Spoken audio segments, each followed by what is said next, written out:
Peter Pan by J.M.Berry, read to you by Angelique Reimer.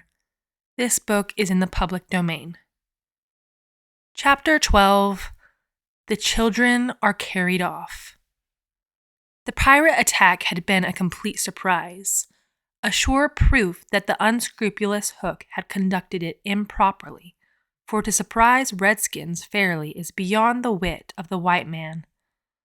By all the unwritten laws of savage warfare, it is always the redskin who attacks, and with the williness of his race he does it just before the dawn, at which time he knows the courage of the whites to be at its lowest ebb. The white man have in the meantime made a rude stockade on the summit of yonder undulating ground, at the foot of which a stream runs, for it is destruction to be too far from water.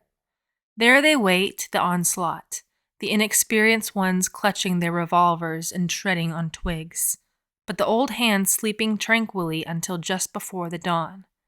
Through the long black night the savage scouts wiggle, snake-like among the grass, without stirring a blade. The brushwood closes behind them as silently as sand into which a mole has dived. Not a sound is to be heard, save when they give vent to a wonderful imitation of the lonely call of the coyote. The cry is answered by other braves, and some of them do it even better than the coyotes, who are not very good at it. So the chill hours wear on, and the long suspense is horribly trying to the pale face who has to live through it for the first time. But to the trained hand, those ghastly calls and still ghastlier silences are but an imitation of how the night is marching.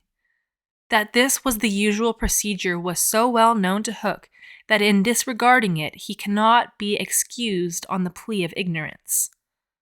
The pickaninnies, on their part, trusted implicitly to his honor, and their whole action of the night stands out in marked contrast to his.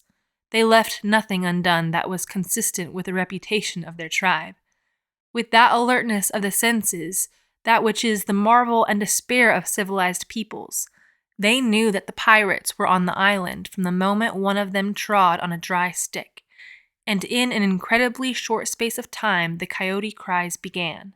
Every foot of ground between the spot where Hook had landed his forces and the home under the trees was stealthily examined by braves, wearing their moccasins with the heels in front. They found only one hillock with a stream at its base, so that Hook had no choice. Here he must establish himself and wait for just before the dawn. Everything being thus mapped out with almost diabolical cunning, the main body of the Redskins folded their blankets around them, and in the phlegmatic manner that is to them, the pearl of manhood squatted above the children's home, awaiting the cold moment when they should deal pale death. Here, dreaming, though wide awake, of the exquisite tortures to which they were to put him at break of day, those confiding savages were found by the treacherous Hook. From the accounts afterward, supplied by such of the scouts as escaped the carnage, he does not seem to have paused at the rising ground, though it is certain that in that gray light he must have seen it. No thought of waiting to be attacked appears from first to last to have visited his subtle mind. He would not even hold off till the night was nearly spent. On he pounded with no policy but to fall, to get into combat. What could the bewildered scouts do, masters as they were of every warlike artifice save this one, but trot helplessly after him, and exposing themselves fatally to view, while they gave pathetic utterance to the coyote cry. Around the brave Tiger Lily were a dozen of her stoutest warriors, and they suddenly saw the perfidious pirates bearing down upon them.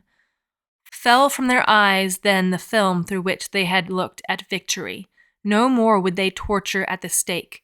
For them the happy hunting grounds was now. They knew it. But as their father's sons they acquitted themselves. Even then they had time to gather in a phalanx that would have been hard to break had they risen quickly, but this they were forbidden to do by the traditions of their race. It is written that the noble savage must never express surprise in the presence of the white. Thus, terrible as the sudden appearance of the pirates must have been to them, they remained stationary for a moment, not a muscle moving, as if the foe had come by invitation. Then, indeed, the tradition gallantly upheld, they seized their weapons, and the air was torn with the war cry. But it was now too late. It is no part of ours to describe what was a massacre rather than a fight. Thus perished many of the flower of the Pickaninny tribe.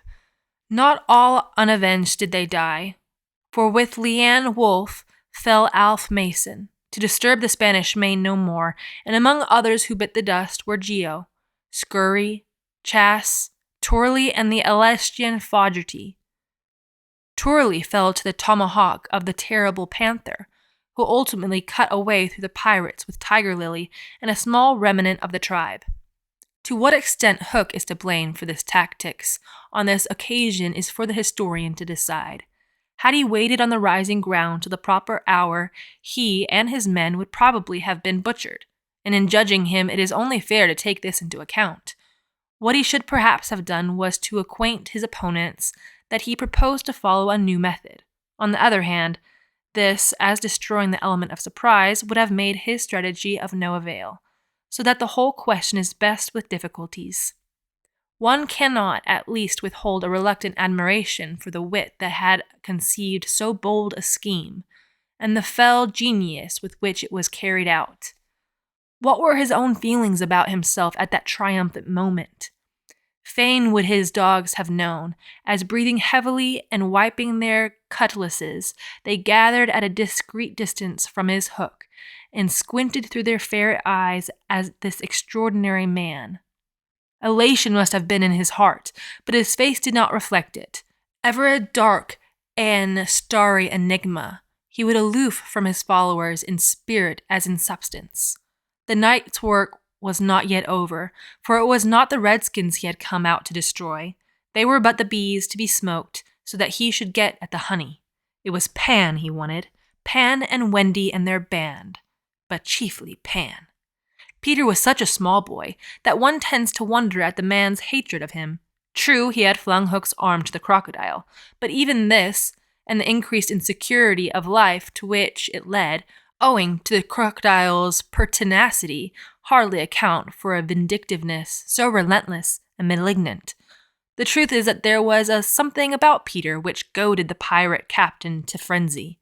It was not his courage. It was not his engaging appearance. It was not...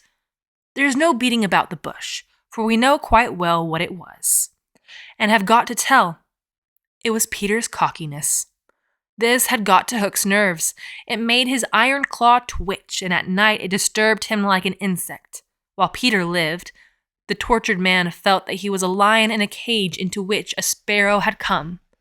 The question now was how to get down the trees, or how to get his dogs down. He ran his greedy eyes over them, searching for the thinnest ones. They wiggled uncomfortably, for they knew he would not scruple to ram them down with poles. In the meantime, what of the boys? We have seen them at the first clang of the weapons, turned, as it were, into stone, open-mouthed, all appealing with outstretched arms to Peter. And we return to them as their mouths close, and their arms fall to their sides. The pandemonium above has ceased almost as suddenly as it arose, passed like a fierce gust of wind, but they know that in the passing it has determined their fate. Which side had won? The pirates, listening avidly at the mouths of the trees, heard the question put by every boy, and alas, they also heard Peter's answer.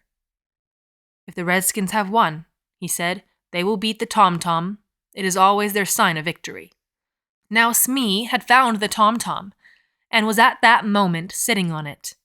You will never hear the tom-tom again, he muttered, but inaudibly, of course, for strict silence had been enjoined. To his amazement, Hook signed him to beat the tom-tom, and slowly there came to Smee an understanding of the dreadful wickedness of the order. Never probably had this simple man admired Hook so much.